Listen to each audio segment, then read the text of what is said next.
Okay, guys, let's get into the next topic. Now, the next topic is going to be pretty interesting. My crypto guys are definitely going to love it. It's about crypto is dead in America, says longtime Bitcoin bull. I'm going to try the name. Let me let you guys see what's going on here.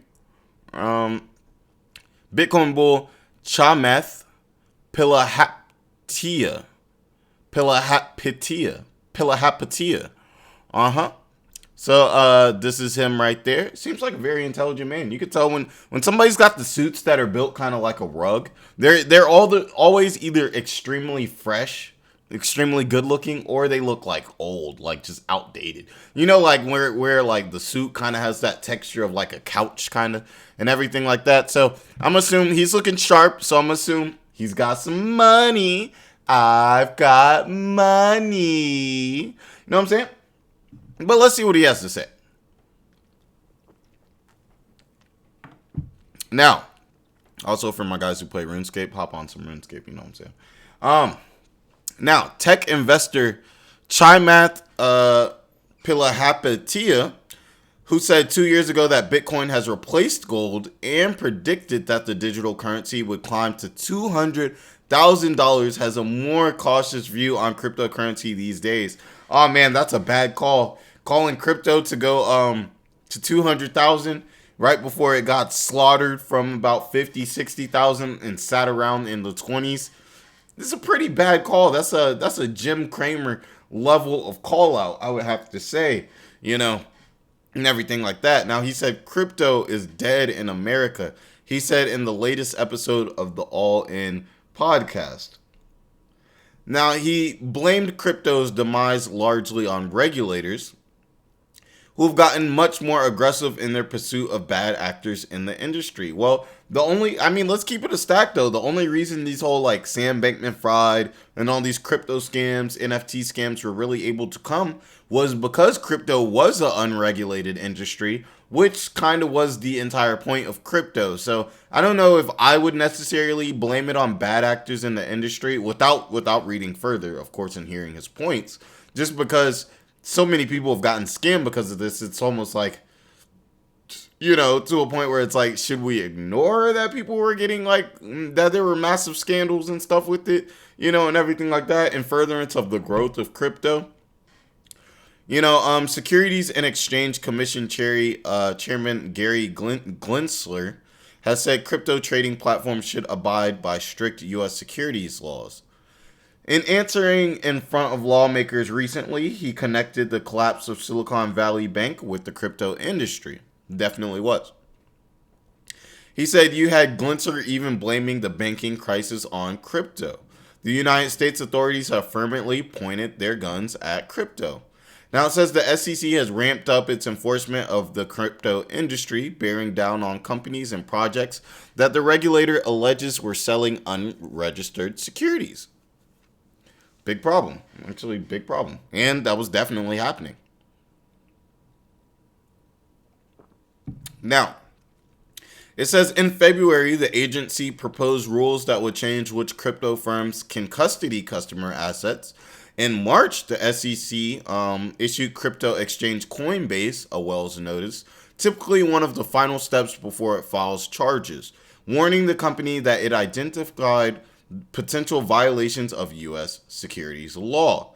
Last week, the SEC charged the crypto asset trading firm Bittrex and its ex-CEO with operating an unregistered exchange.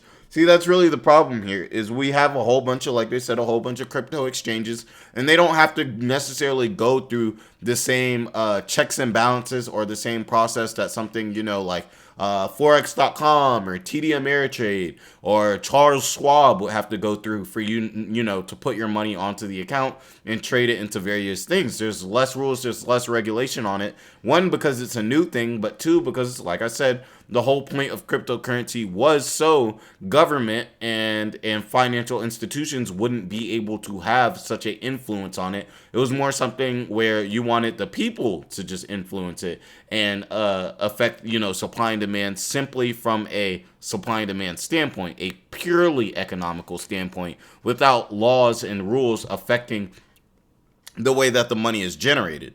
Now, Coinbase CEO Brian Armstrong told CNBC that his company is preparing for a years-long court battle with the commission and is also considering relocating outside the U.S. if it doesn't get improved regulatory clarity, which most likely will end up being the move for a lot of these cryptocurrency companies. Meanwhile, Bittrex has already announced it would wind down U.S. operations specifically due to continued regulatory uncertainty. They don't know they don't want to make moves that could possibly get them into trouble. If news or if law should come out in the future. Where it's like, we didn't know what we were doing wrong, but now they got the government on them because of some moves that they possibly made in the past. So they're saying we already don't know what the government's going to do. We don't know what the laws are going to be out like this. So we're just kind of step away, you know what I'm saying, just to kind of protect ourselves in a way is kind of what I'm getting from that. Now it says they were probably the ones that were the most threatening to the establishment. And they were the ones that, in fairness to the regulators, did push the boundaries more than any sector of the startup economy. Now they're paying the price for that. The bill has come due to them, for them. Now it says Gensler faced similar criticism from House Republicans over the agency's crackdown on cryptocurrency platforms during 4 hours of congressional testimony last week. Regulation by enforcement is not sufficient or sustainable. Said House Financial Service Committee Chairman Rep. Patrick McHenry, Republican, Northern Carolina.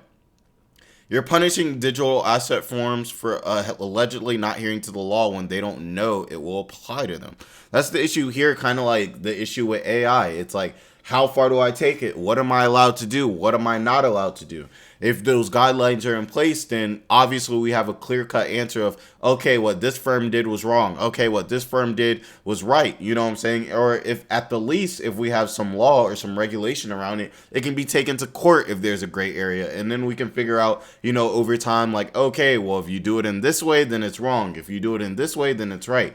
But the problem is that regulation is not there. So people are allowed to do whatever they want to do. And then when it comes time and they do something that, let's say, hurts people, then they can say, hey, like, I didn't know that I wasn't allowed to do this. And they're essentially justified in saying that because there were no laws in place to tell them that it wasn't okay to do that, and everything like that. Now it says McHenry said the SEC's approach was driving innovation overseas and endangering American competitiveness. He defended the agency's actions. It says, we have a clear regulatory framework built up over 90 years. That's interesting. Adding that the exchanges are non-compliant generally, and they need to come into compliance. Bitcoin, the largest cryptocurrency, reached a record of about 69,000 in November 21, when the Federal Reserve's benchmark interest rate was near zero and investors were flooding into risk, which, as we know now, is the complete opposite now, as the interest rate is very high right now, and investors are more risk off than they are risk on because the economy is bad, inflation is bad, interest rates are high. And as we all know over here at NGB Business News, when interest rates go up, people don't want to take out loans. Businesses don't want to invest. They don't want to expand. It essentially slows down the economy. So with interest rates going up, obviously people are going to be less likely not only to invest, but definitely to invest in something that would be perceived as more risky, like a cryptocurrency type of asset. Now, it says the market changed in a hurry last year as the Fed began steadily rising rates to fight inflation. In early 2021, he predicted on CNBC that it would rise from 39,000 to 100,000 and then 200,000. And what period? I don't know, 5 years, 10 years, but it's going there. And the reason is because every time you see all of this stuff happening, it just reminds you that, wow, our leaders are not as trustworthy and reliable as they used to be. Now, he had also said they replaced gold, and Bitcoin is currently trading at $27,300, down 60% from its all-time high. So I want to know what you guys think. Do you guys think that Bitcoin still has a leg in this race? I think that's really the question here and what we really are asking. Obviously, we know that the idea of crypto is good. The idea of a decentralized, unit of currency that can be used worldwide and unaffected by governments and financial institutions. I think we all, for the most part, can agree that is good idea in the forefront. But when we think about the high levels of, or the low levels of regulation, how that's affecting people and everything like that in these firms, especially when we're talking about the direct movement or transfer in currency, that can be a very dangerous thing. And that's why we're seeing it tied to things like, Sam Bankman-Fried, and, the SVB bank collapse and everything like that. So I want to know, do you guys think that crypto still has a leg to stand on in the future? Do you guys think that crypto's gotten such a bad look at it at this point now that it will be countless times before somebody actually takes digital currency really serious in the way that we were thinking it was going to be? You go to a vending machine, you just pull out your phone, spend a little Bitcoin, boom, boom, boom, you can get you a soda. You know what I'm saying? Do you guys think that type of that type of dynamic is still going to be possible, in the short term? And when I say the short term, I mean like the next 10, 20 years. Or you guys think that at this point, hey, we tried it, it really didn't work, here's what we need to fix. It's going to take some time for us to fix this and then do it the right way. So I definitely want to know what you guys think about that and everything. Like, comment, and subscribe. Help the videos get pushed out. Help the videos get pushed out. I definitely appreciate all the love you guys have been showing me. It's really been helping the channel grow, and I can't ask for much more out of all of you guys. I appreciate all your comments. I read them. I respond to them when I can, and I just like seeing, especially when you guys are having conversations amongst yourselves, and sometimes it can get a little heated, but as long as we all keep it respectful, it's all good. Now, let's get into the next video.